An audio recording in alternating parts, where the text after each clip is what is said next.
And welcome back to Sly Guy TV. You're watching Sly Guy. We're gonna be playing in Mount Doom now. Hey, you're at the Catchy Cafe. Oh yes. So right now I'm gonna use a ring mirror. Oh, okay.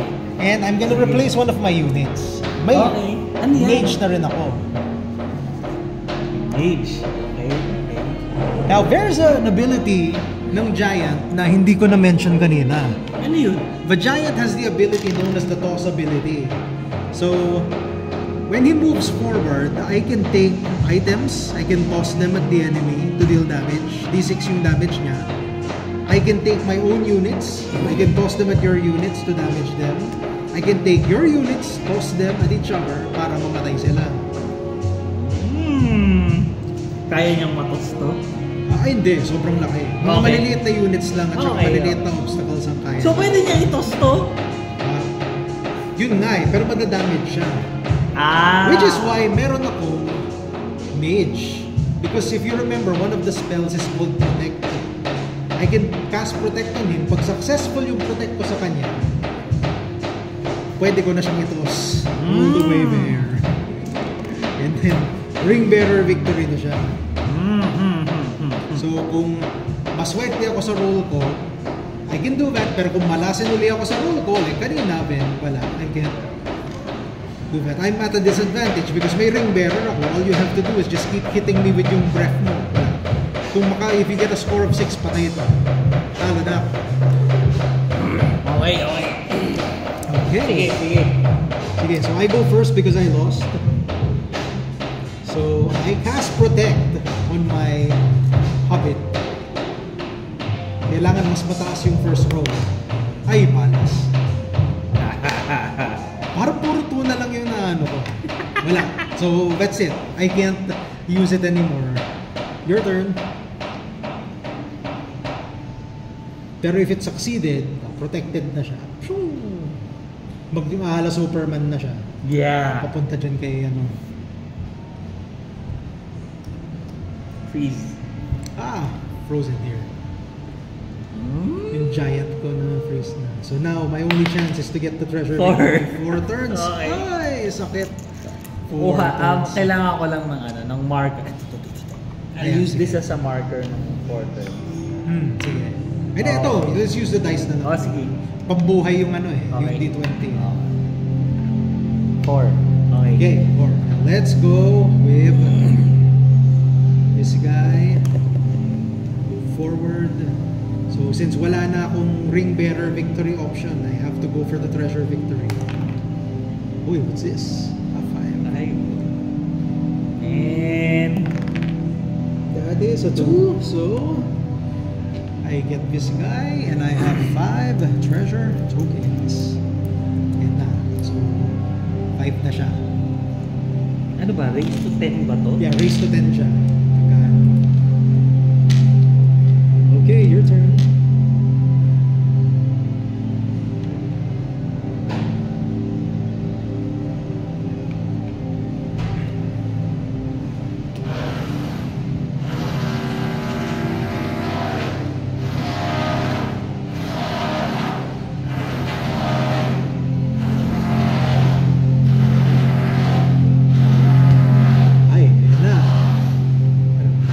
Regular attack? Freeze attack?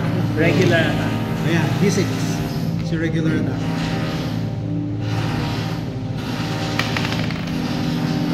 Nice. Ay, marami tayong D6. Counter ko pala yun. Nagamit ko yung counter ko. Sige. Wala, marami tayong D6. Okay, and then ngayon I move her forward. Done.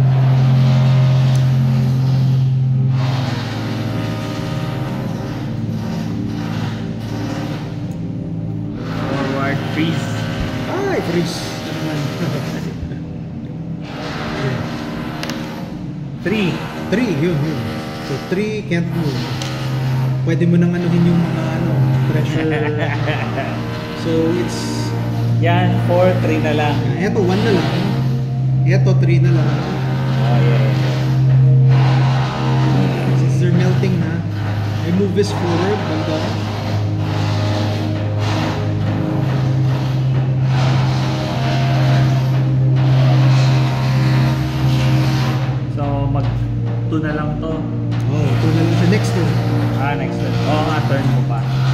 Pwede mo silang i-freeze pwede ko breath. lang kuhanin ito, di ba? Yan, go.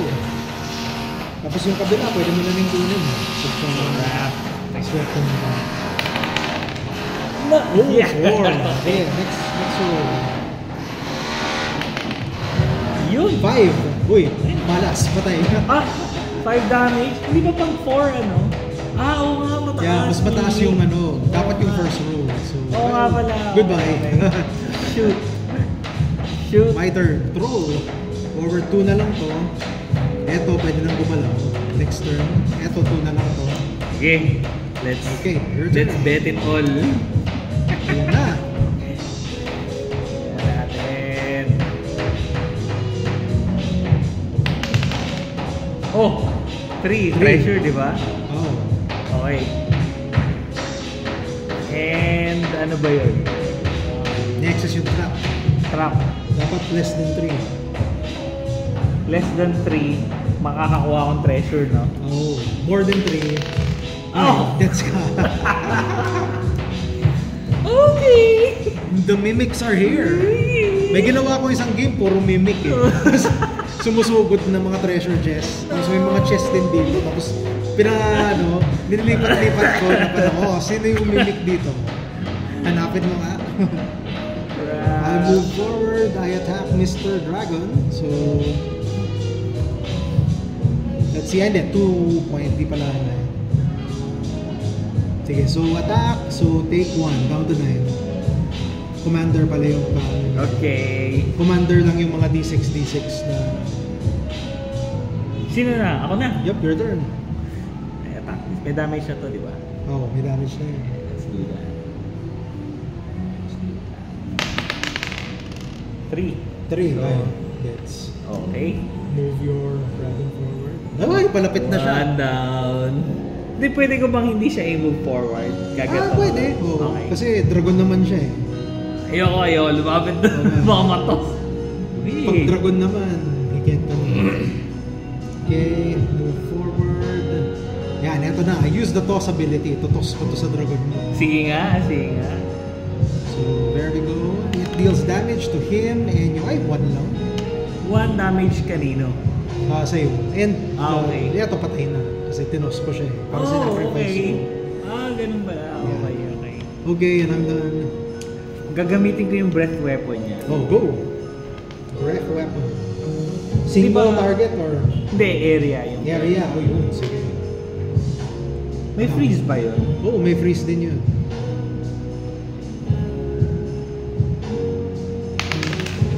Uy, 6! Oh my god! And I have a ring bearer, so he's dead. You win the game again! Nice! Galing. 6 damage lucky 6 roll. damage lucky roll. Lucky roll. Galing. So you get the idea of a game. Enjoy naman siya, di ba? It's a fun game to play. Because what we're planning with si Orpheus and si Chris is eventually we're gonna turn this into like a mage knight play zone with stuff like this. Tapos magbebenta na rin siya ng mga mage knight dyan. Kasi ngayon online store pa lang siya eh.